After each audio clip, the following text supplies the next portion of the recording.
Hello friends, welcome back to my channel. आज हम पढ़ेंगे सेल्स ऑफ गुड्स एक्ट के बारे में। सेल्स ऑफ गुड्स एक्ट को हम 2 वीडियो के अंदर कंप्लीट करेंगे और ये आपके लिए बहुत ही यूजफुल है। इस बार भी सेल्स ऑफ गुड्स एक्ट में से 2 या 3 क्वेश्चन है वो आए हुए थे। अगर आपको वीडियो अच्छी लगे तो वीडियो को लाइक, शेयर और चैनल को सब्सक्राइब है वो जरूर कर देना। Okay, let's we start. देखो, firstly sales of goods act 1930। अगर हम बात करें तो कॉन्ट्रैक्ट ऑफ सेल्स और एग्रीमेंट ऑफ सेल्स दोनों ही हम सेल्स ऑफ गुड्स एक्ट के अंदर पढ़ते हैं। ठीक है, contract of sales, contract on agreement related to sales of goods are govern under the sales of goods act 1930। तो दोनों ही इसके अंदर हम गवर्न करते हैं। ये एक्ट कब आया था? ये आया था, इफेक्ट की फोर्स के अंदर कब आया था? 1 जुलाई 1930।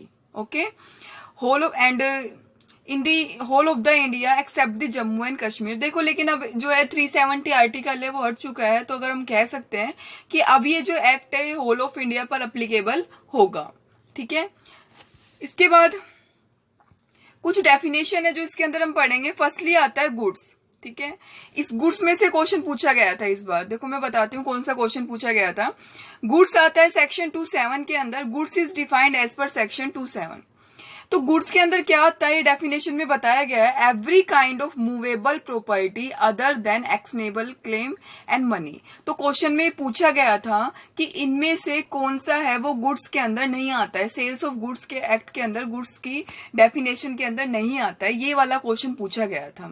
ठीक है, तो इसके अंदर क्या आएगा? Every kind of movable property. Movable property है वो आएगी, लेकिन इसमें एक्शनेबल क्लेम है और मनी है, उसको हम इंक्लूड नहीं करेंगे।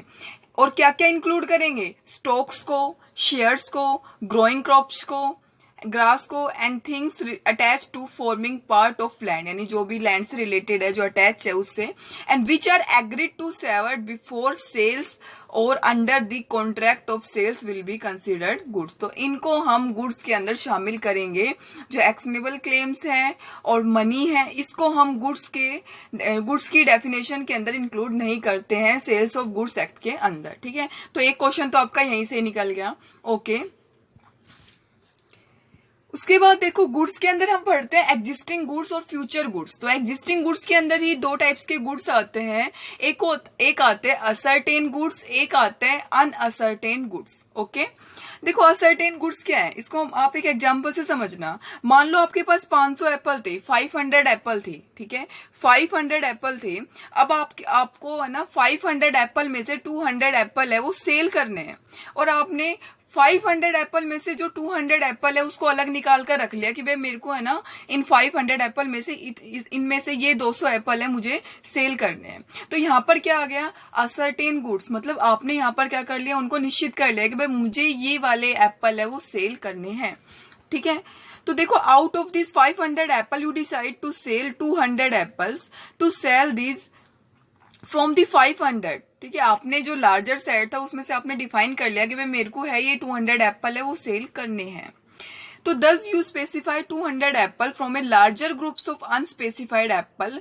तो these 200 apples are now the ascertain goods. तो यहाँ पर हम 200 जो एप्पल है उनको हम कहेंगे कि ये क्या है? असर्टेन गुड्स है, उसकी कैटेगरी में आएगा। ठीक है, उसके बाद आता है अनअसर्टेन गुड्स। अनअसर्टेन गुड्स क्या होता है? देखो, आपके पास वही एग्जांपल लेके चल रही हूं मैं कि आपके पास वही 500 एप्पल थे। ठीक है, अब आपको 200 एप्पल सेल करने हैं, लेकिन आपने अभी तक ये डिसाइड नहीं किया कि 200 एप्पल इनमें से मतलब कौन से एप्पल लूं, 500 में से कौन से 200 एप्पल है मुझे लेने हैं। तो यहां पर क्या है? अनअसर्टेन गुड्स है ये। ठीक है, तो देखो, for example, from your 500 apple you decided to sell 200 Apple.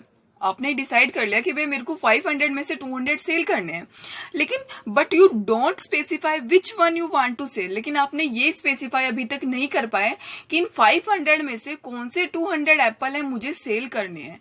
तो ये आता है आपके अनअसर्टेन गुड्स की कैटेगरी के अंदर। ठीक है, जिसको आप अभी तक स्पेसिफाई ही नहीं कर पाए। देखो, उसके बाद आता है कंटिजेंट गुड्स है। ठीक है, कंटिजेंट गुड्स क्या होते हैं? कंटीजेंट गुड्स से पहले आता है हमारा फ्यूचर गुड्स है। देखो, फ्यूचर गुड्स के अंदर ही आता है कंटीजेंट गुड्स भी एक टाइप से। तो फ्यूचर गुड्स क्या होता है? अगर मैं कहूं तो फ्यूचर गुड्स है ना वो एग्रीमेंट ऑफ सेल्स के केस में आता है। ठीक है, फ्यूचर गुड्स क्या होता है? जो अभी आपके पास है ही नहीं, तो देखो सेक्शन 2(6) कहता है of this act future goods have been defined as the goods that will either be manufactured और प्रोड्यूस्ड एक्वायर्ड बाय सेलर। जो अभी जो सेलर है ना उसके द्वारा या मैन्युफैक्चर के द्वारा अभी बनाए जाने हैं, एक्वायर किए जाने हैं, अभी उसके पास है नहीं वो, ठीक है। The contract for the sales of future goods will never have the actual sales. इसको हम कॉन्ट्रैक्ट ऑफ सेल नहीं बोलेंगे, इस केस में ये होता है हमारा agreement of sale. Agreement of sale क्या होता है? फ्यूचर के लिए होता है। आपको फ्यूचर के अंदर जो मतलब आपने एग्रीमेंट किया है, लाइक आपने अपने फ्रेंड से कहा कि भाई मेरे बगीचे के अंदर जब है ना एप्पल उगाएंगे ना तो मैं आपको इतने एप्पल है वो सेल कर दूंगा। अब यहाँ पर क्या है, एक कंडीशन डिपेंड है कि जब आपके बगीचे के अंदर एप्पल उगेंगे ना तभी आप उसको सेल करोगे, तो फ्यूचर गुड्स है, ठीक है। तो for example you have an apple orchard, मान लो आपके पास एप्पल का बगीचा है with apple in it, you agree to sell 1000 apple to a buyer after the apple ripes. जब एप्पल उगेंगे तो आप क्या करोगे, उनको बायर को सेल कर दोगे। तो this is sales that has to occur in the future, ठीक है। तो but the goods have been identify already, लेकिन आपने गुड्स है उसको आइडेंटिफाई कर लिया है कि ठीक है कि भाई 1000 एप्पल है वो मेरे को सेल करने अपने फ्रेंड को, एंड द एग्रीमेंट मेड है। तो such goods are known as future goods. इसको हम क्या बोलते हैं? फ्यूचर गुड्स, जो एट प्रेजेंट जो सेलर है उसके पास नहीं है, ठीक है। उसके बाद आता है कंटिजेंट गुड्स। कंटिजेंट गुड्स होते हैं ना वो एक तरह से कंडीशन के ऊपर बेस होते हैं, ठीक है। Contingent goods are actually and sub type of future goods. Future goods का ही सब टाइप होता है in the sense that is contingent goods the actual sales is to be done in the future. यानी यहाँ पर जो cell है वो क्या है, फ्यूचर में होनी है, ठीक है।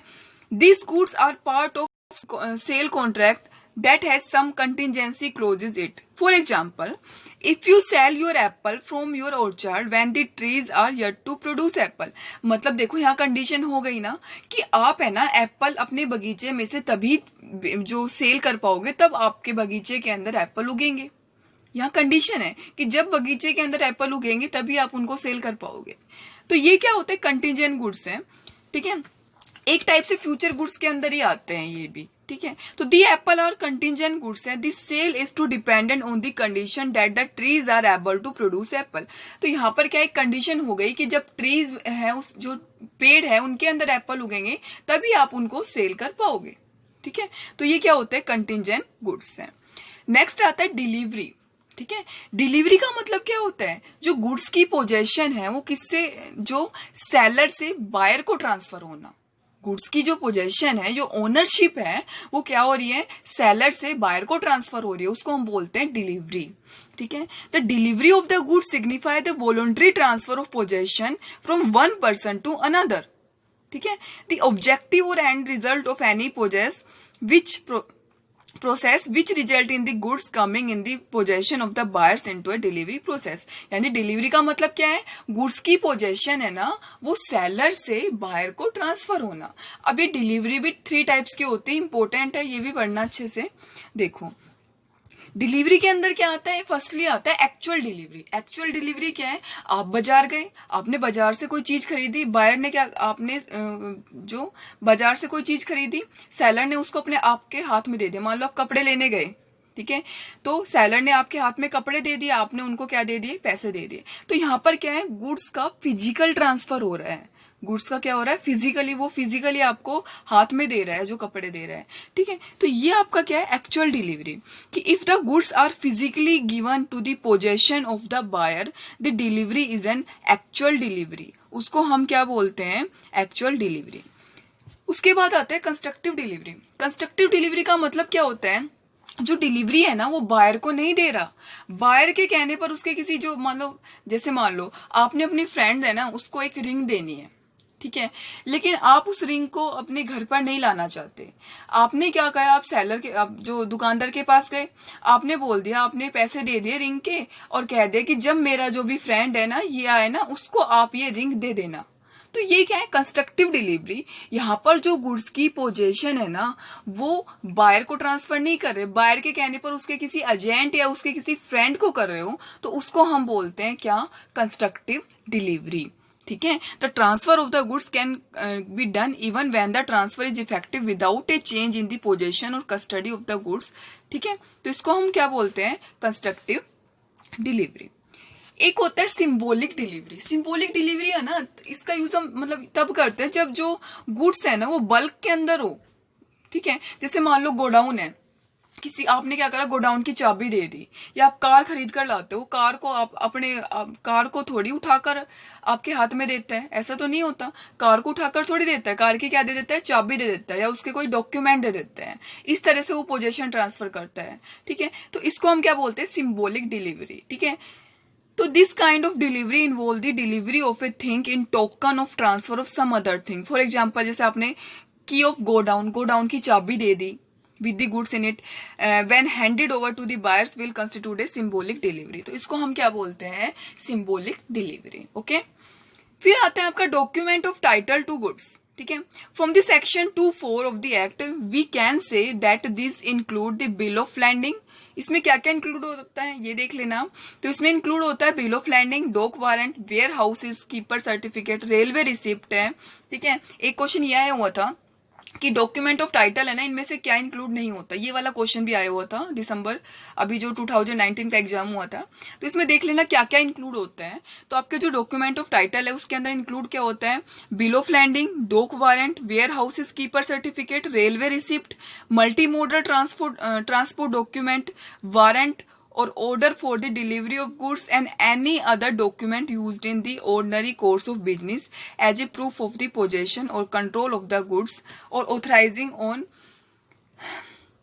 either by the endorsement or by the delivery, चाहे वो endorsement के द्वारा हो, delivery के द्वारा हो, the possessor of the document to transfer or receive goods already represented, ठीक है। तो इसमें देख लेना कि क्या क्या इंक्लूड इसमें होता है। इसके बाद देखो प्रॉपर्टी बताया गया सेक्शन 211 के अंदर। इन दी एक्ट प्रॉपर्टी का मतलब क्या होता है, ownership or general property, all ownership rights of the goods, a sales constitute the transfer of ownership of goods by seller to the buyer, ठीक है। तो प्रॉपर्टी का मतलब क्या होता है, ओनरशिप। तो यहाँ पर क्या है, जब ओनरशिप है वो सेलर से बायर की ओर ट्रांसफर हो रही है, ठीक है। उसके बाद क्या होता है, इंसोल्वेंट क्या होता है, 2(8) सेक्शन 2(8) होता है। देखो इंसॉल्वेंट पर्सन कौन होता है, जो अपनी डेट और लाइबिलिटी है उनकी पेमेंट करने के अंदर क्या है, अनसक्सेसफुल है, ठीक है। तो the act define an insolvent person as someone who ceases to pay his डेब्ट in ordinary course of business और कैन नॉट पे हिज डेब्ट एज बिकम ड्यू। मतलब जो अपने डेट वगैरह है उनकी पेमेंट करने में क्या है, असमर्थ है, whether he has committed as act of insolvency और नॉट, ओके। फिर आता है प्राइज का सेक्शन है 210। In the act the price is defined the money consideration for a sales of goods. यानी क्या होता है कंसिडरेशन, देखो सेल्स ऑफ गुड्स एक्ट के अंदर याद रखना कंसिडरेशन है ना वो मनी की फॉर्म में होता है, काइंड की फॉर्म में नहीं होता, ठीक है। जो कंसिडरेशन किसकी फॉर्म में होता है, मनी की फॉर्म में होना चाहिए, किसी जो वस्तु वगैरह की फॉर्म में नहीं होना चाहिए, ठीक है। क्वालिटी ऑफ गुड्स क्या होता है, सेक्शन 212 कहता है of this act the quality of goods is referred as their state or condition. मतलब क्या है, जो गुड्स है ना वो किस कंडीशन के अंदर है। क्वालिटी ऑफ गुड्स का मतलब है जो गुड्स है उसकी कंडीशन है वो कैसी है, ओके। नेक्स्ट देखो सेलर है, तो इसके सेक्शन याद कर लेना, कई बार मैचअप के अंदर आ जाते हैं। सेलर है, सेलर का सेक्शन क्या है, 213 है, ओके। तो सेलर क्या होता है, पर्सन हु सेल्स और एग्री सेल्स ऑफ गुड्स, ठीक है। यानी जो क्या करता है, जो गुड्स को सेल करता है या गुड्स को सेल करने के लिए एग्रीमेंट कर रहे हैं, तो वो कौन हो गया, सेलर हो गया। एग्रीमेंट ऑफ सेल क्या होता है, when transfer of property in goods take place in future date. जब गुड्स का ट्रांसफर कब करते हैं, फ्यूचर में करते हैं। जैसे आपने कहा अपनी फ्रेंड से, वही अभी हमने पढ़ा था फ्यूचर गुड्स के केस में एग्जाम्पल, कि जब मेरे जो बगीचा है उसके अंदर जब आम होंगे तो मैं आपको सेल कर दूंगा। तो यहाँ पर डिपेंड करता है कि आपके बगीचे के अंदर कब आम होंगे, तो ये क्या हो गया, फ्यूचर गुड्स है। एग्रीमेंट ऑफ सेल जब होंगे जब आप उनको दे पाओगे, ठीक है। तो ये क्या है, फ्यूचर के अंदर आप एग्रीमेंट कर रहे हो। सेल क्या होता है, when transfer of property take place at the time of contract. जिस टाइम आपने कॉन्ट्रैक्ट किया, जस्ट अभी आपने कॉन्ट्रैक्ट किया और आपने क्या कर दिया, जो हैंड टू हैंड जो ओनरशिप जो पोजेशन है वो ट्रांसफर कर दी गुड्स की, ठीक है। तो वो क्या होता है, सेल। अच्छा, element of a contract of sale. जब आप कॉन्ट्रैक्ट ऑफ सेल करते हैं तो उसके अंदर क्या क्या इसेंशियल एलिमेंट होने चाहिए। फर्स्टली तो आता है 2 पार्टी होनी चाहिए भाई, एक तो सेलर होना चाहिए, एक बायर होना चाहिए। कोई अकेला व्यक्ति तो कॉन्ट्रैक्ट कर नहीं सकता, ठीक है। फिर कहता है the clauses there present in contract of sale scope. और दूसरा क्या होता है, जो सेल है वो किसका होता है, मूवेबल प्रॉपर्टी का होता है। इमूवेबल प्रॉपर्टी उसको इसमें इंक्लूड नहीं करते हैं, ठीक है। The clauses there is present in the contract of sale must limit their scope to only the movable property. The movable property में constitute existing goods in the possession और ownership transfer of seller और future goods, ठीक है। फिर third क्या condition होनी चाहिए, ठीक है। पहली हो गई कि कम से कम क्या होनी चाहिए, दो पार्टी होनी चाहिए, एक बायर और एक सेलर। दूसरा क्या होना चाहिए, दूसरा होना चाहिए मूवेबल प्रॉपर्टी होनी चाहिए, ठीक है। हमने गुड्स की डेफिनेशन के अंदर पढ़ती, गुड्स में क्या इंक्लूड होता है, मूवेबल प्रॉपर्टी आता है, ठीक है, स्टॉक्स वगैरह हो गए ये। उसके बाद जो थर्ड एलिमेंट आता है वो क्या होना चाहिए, कंसिडरेशन होना चाहिए, ठीक है। अब भाई आपने कुछ परचेज किया तो आपको उसके बदले में क्या होनी चाहिए, पेमेंट करनी चाहिए, मतलब कंसिडरेशन होने चाहिए। और जो कंसिडरेशन है वो किस फॉर्म के अंदर होनी चाहिए, वो मनी की फॉर्म के अंदर होनी चाहिए, नोट इन काइंड, ओके। फिर आता है ownership of property of goods must change from seller to buyer. मतलब ओनरशिप, अगर आप कॉन्ट्रैक्ट ऑफ सेल कर रहे हो, देखो कॉन्ट्रैक्ट ऑफ सेल तो क्या होता है, eight the time of contract.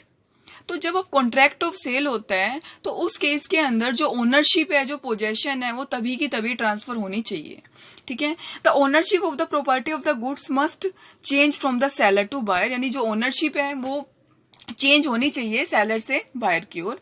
In the contract of sale like we sign the element of a contract as offer has to made and then accepted, the offer is made by seller and then accepted by the buyer, ठीक है। यानी जो offer है वो seller कर रहा है और उसको एक्सेप्टेड है वो बायर के द्वारा किया जाना चाहिए। कॉन्ट्रैक्ट ऑफ सेल है मे बी एब्सोल्यूट और कंडीशनल, कि भाई कोई कंडीशन भी लगा सकते हैं, या एब्सोल्यूट भी हो सकता है विदाउट कंडीशन के। फिर क्या होता है, the other essential element of a contract that we have already seen must also be present here, ठीक है। The crucial element of the contract like competency of a party, मतलब कॉम्पिटेंसी ऑफ पार्टी का मतलब क्या होता है, जैसे कि मान लो माइनर है वो कॉन्ट्रैक्ट नहीं कर सकता, जो पार्टी के अंदर क्या होनी चाहिए, कॉम्पिटेंसी होनी चाहिए, ठीक है। The legally of object and consideration, ठीक है। तो ये सारे जो एलिमेंट है वो प्रेजेंट होने चाहिए। देखो उसके बाद आता है कंडीशन एंड वारंटी। इसमें से एक क्वेश्चन आया था अभी जो एग्जाम हुआ था उसमें, ठीक है। तो इसमें देखो all of us we have bought electronic items and similar device ask about the warranty period। देखो जब भी हम कोई इलेक्ट्रॉनिक आइटम वगैरह खरीद के लाते हैं तो उसके हम वारंटी पीरियड की बात करते हैं। In some cases you may have seen the even the warranty as sold separately and commodity, कई बार वो कमोडिटी से अलग भी हो सकती है। But does the law say about it, here is the section on the concept of condition and warranty. We will see the manner in which we can define the term. देखो इनको हम पढ़ेंगे दोनों को। वारंटी क्या होती है, warranty is a stipulation collateral to the main purpose of the side of the contract है। मतलब जो क्या है, आपने जैसे कि मान लो, जैसे कि आपने कहा था कि आपने कोई कार है वो पर्टिकुलर पर्पज के लिए खरीदी थी, ठीक है। लेकिन जब which he warranty to be quiet and drive very comfortable, उन्होंने कहा था कि भाई वारंटी दी थी कि जो ये कार है ना बहुत ही कंफर्टेबल होगी। लेकिन कुछ दिनों बाद क्या हुआ, कार के अंदर क्या आना चाहिए, शोर, जो नॉइज है वो आनी शुरू हो गई, ठीक है। तो देखो वारंटी के केस में अगर वारंटी ब्रेच होती है तो उस केस के अंदर याद रखना आप ओनली डैमेज के लिए क्लेम कर सकते हो। यही क्वेश्चन आया था पेपर में भी कि अगर वारंटी है, अगर वारंटी ब्रेच होती है ना तो उस केस के अंदर आप है सिर्फ डैमेज के लिए क्लेम कर सकते हो, कॉन्ट्रैक्ट को ब्रेच नहीं कर सकते। कॉन्ट्रैक्ट है वो वैलिड ही होगा, ठीक है, कॉन्ट्रैक्ट को ब्रेच नहीं कर सकते। उस केस के अंदर आप ओनली डैमेज के लिए क्लेम कर सकते हो, ठीक है। तो warranty is stipulation collateral to the main purpose of the contract, मतलब एक सहायक होते हैं वारंटी की। भाई जैसे मान लो आपने कोई कार खरीदी तो उसके साथ आपको 2 साल की वारंटी दे देगी, अगर मान लो इसकी जो रिपेयर वगैरह है उसका जो खर्चा है वो कंपनी है वो पे करेगी, ठीक है। तो अगर वारंटी ब्रेच होती है तो उस केस के अंदर आप ओनली डैमेज के लिए क्लेम कर सकते हो, ये याद रखना, ठीक है। और कंडीशन, देखो कंडीशन का भी एग्जांपल देती हूँ। कंडीशन क्या होते हैं, जो main purpose of the contract है ना उसके लिए जरूरी है जो कॉन्ट्रैक्ट है। जैसे भाई आपने कहा था कि आपने मान लो कोई हॉर्स परचेज किया और आपने कहा था, आपने साफ उसको बता दिया कि भाई मेरे को है ना इस पर्पज के लिए घोड़ा चाहिए, और जो घोड़ा है ना, जो हॉर्स है वो बिल्कुल हेल्दी होना चाहिए, उसके अंदर कोई मतलब कोई बीमारी वगैरह नहीं होनी चाहिए। तो यहाँ पर आप साफ साफ बता दिया। लेकिन अगर फिर भी अगर वो मान लो खराब घोड़ा दे देता है आपको, बाद में बीमार घोड़ा दे देता है, तो यहाँ पर क्या है, कंडीशन का ब्रेच हुआ है, उस केस के अंदर कॉन्ट्रैक्ट वॉइड हो जाएगा और आप कॉन्ट्रैक्ट को ब्रेच कर सकते हो। लेकिन वारंटी के केस के अंदर कॉन्ट्रैक्ट को ब्रेच नहीं कर सकते हैं, क्योंकि कंडीशन तो क्या होता है, जो मेन पर्पज ऑफ कॉन्ट्रैक्ट है ना उसको फुलफिल करने के लिए नेसेसरी है, ठीक है। तो अगर कंडीशन ब्रेच होती है तो उस केस के अंदर आप कॉन्ट्रैक्ट है उसको ब्रेच करने के लिए लाइबल हो, लेकिन वारंटी के केस के अंदर आप ओनली डैमेज के लिए क्लेम कर सकते हो। Okay. Nature, condition is the fundamental nature, मतलब जो एक मेन है, और warranty is the subsidiary of the inferior character. Okay, condition is essential the main purpose of the contract and warranty is only collateral to the main purpose of the contract, यानी जो contract उसके main purpose के लिए only एक सहायक के रूप में काम करती है। ठीक है। वैल्यू और the main purpose of the contract cannot be fulfilled without the prior fulfill of the stipulations, ठीक है। और ब्रेच इस केस के अंदर तो क्या होता है, if there is a breach of the condition aggressive party can repudiate the contract. अगर मान लो कंडीशन ब्रेच होती है तो एग्रेसिव पार्टी है कॉन्ट्रैक्ट को ब्रेच कर सकती है, लेकिन इसमें सिर्फ डैमेज के लिए वो क्लेम है वो कर सकती है वारंटी के केस में। ट्रीटमेंट के अंदर क्या होता है, a breach of condition may be treated as the breach of warranty. अगर कंडीशन की ब्रेच होती है तो उसको आप ट्रीट कर सकते हो वारंटी ब्रेच हुई है। This would be happen when the aggressive party is contented with damage only. ठीक है। देखो अगर कंडीशन ब्रेच होती है ना तो एग्रेसिव पार्टी के ऊपर डिपेंड करता है कि वो मतलब डैमेज के लिए क्लेम कर रही है या कॉन्ट्रैक्ट को ब्रेच करने के लिए, उसके ऊपर डिपेंड करता है। तो यानी कंडीशन ब्रेच होती है तो उस केस के अंदर वो कॉन्ट्रैक्ट एक वारंटी के ब्रेच मतलब जैसे वारंटी ब्रेच हुई है उसको उसकी तरह वो ट्रीट कर सकती है, वो एग्रेसिव पार्टी के ऊपर डिपेंड करता है। लेकिन breach of warranty however can not be treated as a breach of condition. लेकिन अगर वारंटी ब्रेच होती है तो आप ये नहीं कह सकते कि कंडीशन ब्रेच हुई है। ठीक है। तो ये कुछ टॉपिक हमारे हो गए हैं सेल्स ऑफ गुड्स एक्ट के। कुछ और रहते हैं जिसको हम करेंगे नेक्स्ट वीडियो के अंदर। अगर आपको अच्छी लगे तो आप वीडियो को लाइक शेयर, और अगर चैनल पर न्यू है तो चैनल को सब्सक्राइब है वो जरूर कर देना। Okay, thank you. मिलते हैं नेक्स्ट वीडियो के अंदर।